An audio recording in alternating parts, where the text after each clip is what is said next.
everyone expected Ariana Grande and Cynthia Erivo to be celebrating when the Oscar nominations dropped. Industry insiders had been whispering their names for weeks, prediction lists were stacking them as near locks, and fans of Wicked for Good were already imagining award season speeches. But when the final list went live, something felt off. Their names were missing. And almost immediately, the conversation shifted from excitement to confusion. Because this wasn't just a quiet miss, it was a snub that sent shockwaves through award circles and sparked a wave of behind-the-scenes chatter that's only now starting to surface. What makes this even more surprising is how much momentum both performances seem to have. The film carried massive expectations, not just as a sequel, but as a continuation of a cultural phenomenon. People weren't just watching to be entertained, they were watching to see if lightning could strike twice. And for a while, it looked like it did. Social media praise poured in, fan reactions were loud, and early awards talk treated both Ariana and Cynthia as serious contenders. But once Oscars voters started weighing in privately, a very different tone reportedly emerged.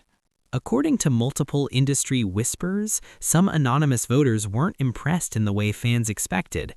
It's been said that a few felt the performances leaned more towards stage-style delivery rather than what they considered true cinematic transformation.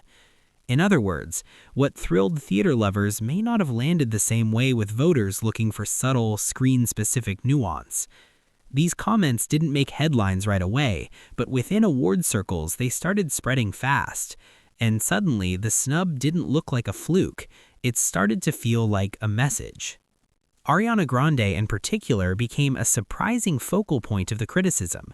Fans praised her charm, comedic timing, and vocal presence, but some voters reportedly questioned whether her performance showed enough range for an Oscar-level nod. There's been quiet talk that her pop superstar image may have worked against her, even if no one will admit that publicly. Reports claim a few voters felt they were still seeing Ariana instead of fully disappearing into Glinda.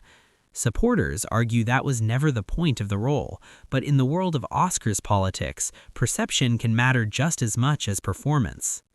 Then there's Cynthia Erivo, whose exclusion may have raised even more eyebrows.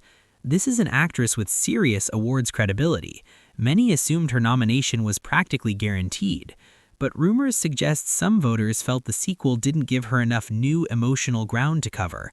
Others believe expectations were sky high after the first film, making it nearly impossible to impress in the same way twice. It's been said that a few voters felt her performance was strong, but not different enough to justify another major awards push. For an actress of her caliber, that kind of reasoning has left fans stunned. But the story may go deeper than just individual performances. There's a long-standing pattern at the Oscars when it comes to sequels. Historically, follow-ups face a tougher road, especially when the first installment already made a big impact. Some insiders suggest Wicked for Good may have been judged more harshly simply because it was seen as a continuation rather than a fresh, standalone achievement. There's also talk of awards fatigue, where voters quietly move on from a franchise even if the quality is still there. Then there's the hype factor, which can sometimes backfire. Massive online buzz can create impossible standards. The louder the praise from fans, the more some voters push back, especially if they feel a film is being positioned as prestige before they're convinced it earned that label. Reports claim a few voters viewed the campaign as too aggressive, which may have triggered a colder reaction.